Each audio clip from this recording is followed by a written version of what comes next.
Hello, my name is Brian Kirsch, and I wanted to just record a little video on kind of what happened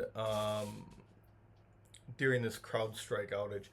A little bit just so everyone kind of understands it, why it's such a big deal, why it happened, and I guess how and if can you really protect yourself from something like this. So, if you're not aware, CrowdStrike is a very large IT security vendor, actually started by somebody that came from McAfee Antivirus. And oddly enough, the CEO of CrowdStrike actually was present at McAfee when they caused a global outage about 14 years ago. So lightning does strike twice. Um, CrowdStrike, they have agents on machines and they push updates. So most antivirus vendors solutions will push out an update for new DAT files, new antivirus files, new signatures, however they term it. And these are to recognize new possible attacks, new possible threats, what have you. Those are typically controllable by the end customer.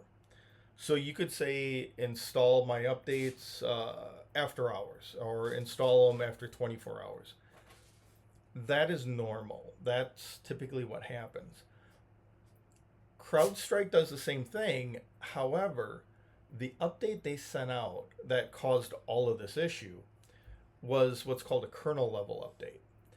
That's more of like an agent update. It's not a piece that necessarily goes and looks for the viruses. It's something that is in the kernel mode that is part of more of the application program. These things can't be staged. Typically, when that's sent out, it's just sent out. And it's done very cautiously and everything else. Now, some vendors, when they do this, and I won't name names, but they'll send it to a small subset of customers, maybe 10, 20 customers, make sure it's good before they do a global release. Apparently, it would seem CrowdStrike sent it out to everyone. And it mistakenly tagged a Windows system file. And when it did that, it prevented Windows from booting. Now, the thing is, this happened at a global scale. CrowdStrike is used, not only at MATC, it's used at a lot of governments, airports, obviously, a lot of the airlines that were grounded, you name it. And what it did is it basically just took Windows offline. And the thing is, and I was actually out of town. I was in Texas doing training, hoping to get back that day when it, you know, kind of became public. And I can tell you from firsthand, the airports were maddening. I mean, it was nuts. Thankfully, the airline I flew on was not affected. But I still had trouble getting into Milwaukee because people couldn't get out of Milwaukee. Um, so, with that all being said, it just took down everything. Even at the college, you name it, anything that used it.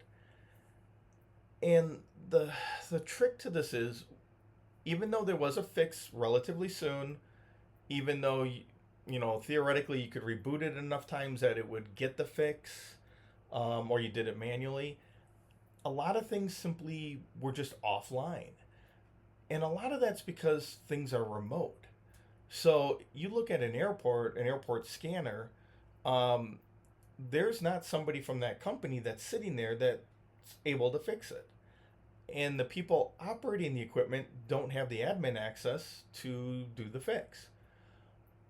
That's part of this, the security world we live in, where the local people on site don't always have the passwords and the means to get things fixed. And that's a huge issue. It's a massive problem. And it's not something that's going to go away anytime soon. Okay? Excuse me. Um, this issue, what occurred here, um, this is going to go on for days, weeks, maybe even a month. When you disrupt something that's a global level, supply chain, what have you, airline, you have to get all the pieces back up and running, sometimes in sequence, get everything communicated again. Nowadays, a lot of these systems just are not designed to be turned off. When you do that, weird things happen.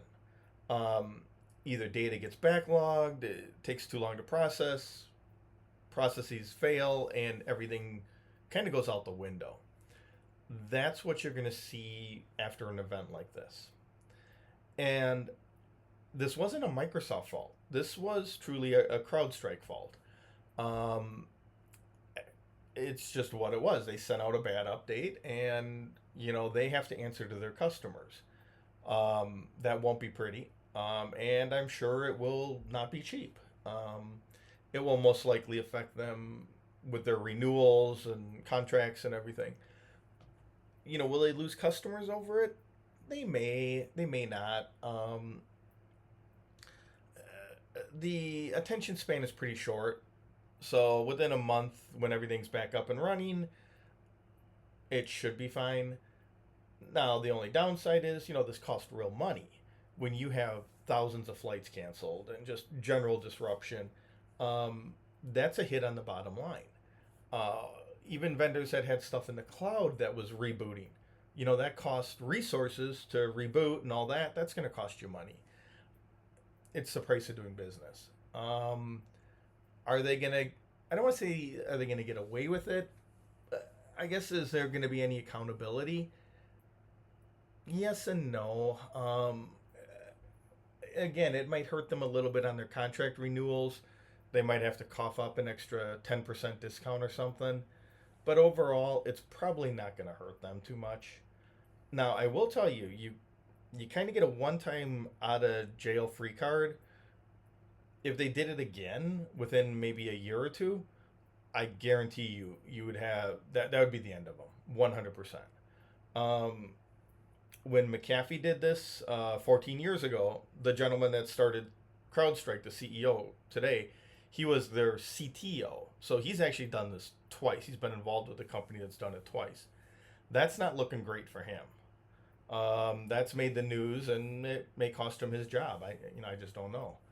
Um, but that one outage basically damaged McAfee enough that they ended up getting sold off or sold to Intel at the end of the day. You can't take out millions of computers and not have a ramification. What that'll be for CrowdStrike, time will tell. It definitely hurt their stock price, so there's that. So we'll see where it goes. But just want to create a little video on this. Thank you again.